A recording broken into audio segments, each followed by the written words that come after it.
Bonjour à toutes et à tous, c'est Maxime Ratura, analyste de marché junior chez XTB France. Pour le GMM de ce matin, on va faire une petite revue d'actualité marché.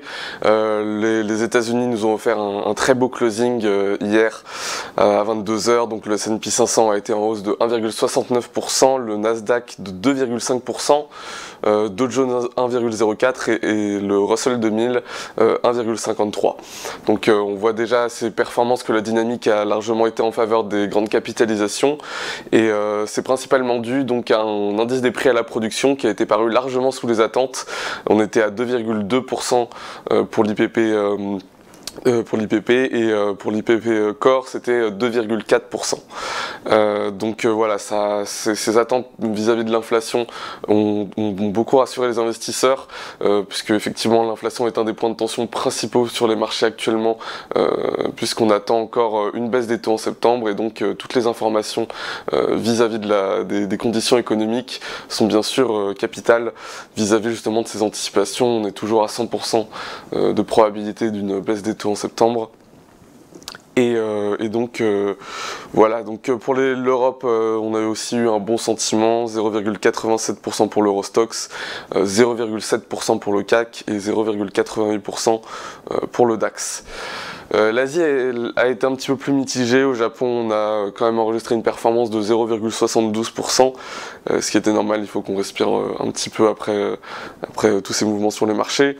Et du côté du CSI 300, l'indice chinois, donc on était à moins 0,056%, donc le sentiment positif ne s'est pas transmis jusqu'au marché chinois.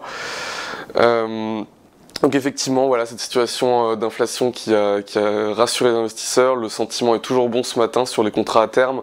On n'a pas des hausses aussi fortes que ce qui avait été constaté hier sur les indices.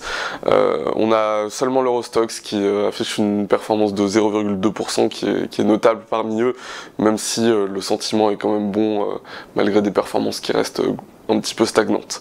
Ce qui est normal puisqu'on est en préouverture.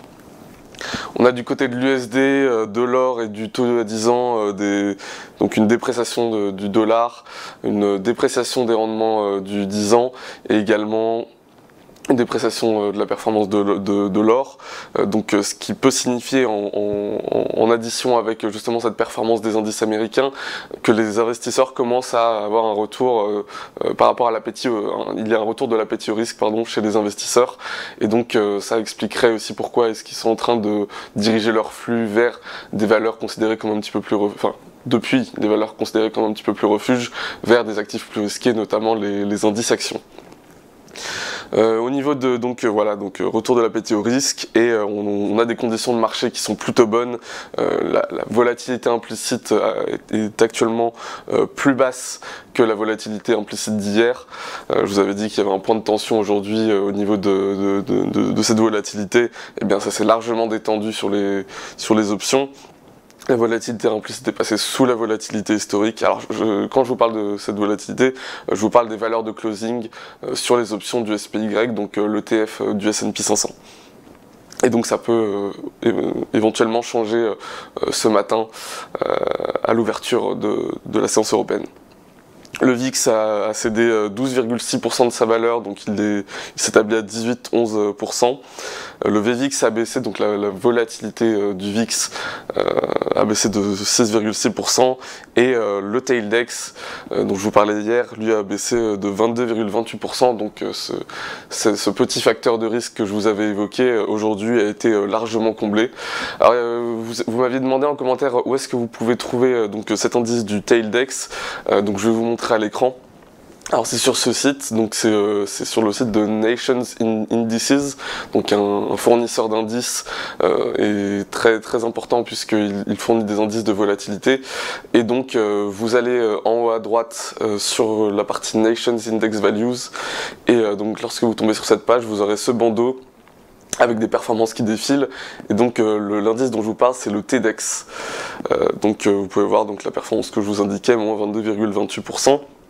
pour s'établir à 14,24. Si vous souhaitez savoir comment est-ce que ces indices sont calculés, il y a toute une documentation disponible sur le site, donc je vous invite à la regarder. Ce sont des indices très intéressants, puisqu'effectivement la volatilité est un indice très intéressant à suivre. Si vous suivez le VIX, vous avez pu constater que lorsque le VIX monte, les indices ont tendance à un petit peu décrocher, et lorsque le VIX descend, les indices ont tendance à monter. Donc voilà, c'est lié en fait à cette indication de la volatilité. Lorsque la volatilité augmente, les investisseurs qui sont un petit peu plus averses au risque vont commencer à un petit peu alléger leur portefeuille en actifs risqués pour les mettre vers des actifs un petit peu plus refuge. Voilà, donc si ça vous intéresse, vous pouvez consulter ce site. On va regarder un petit peu le calendrier. Donc hier on avait l'indice des prix à la production, maintenant on attend l'indice des prix à la consommation aux États-Unis à 14h30. La valeur précédente était à 3%, c'est toujours ce qui est attendu.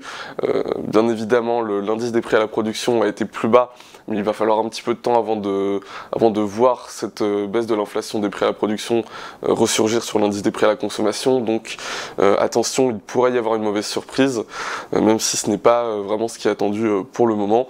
On a aussi l'IPC en France à 8h45 et le PIB européen à 11h.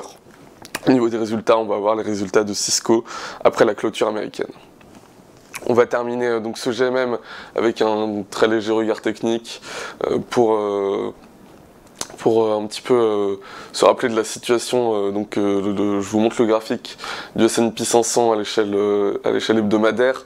Deux indicateurs importants, moyenne mobile à 52 semaines et une trendline. Donc vous pouvez constater, on a 1, 2 et 3 rebonds. On a fait un très beau rejet sur la trendline.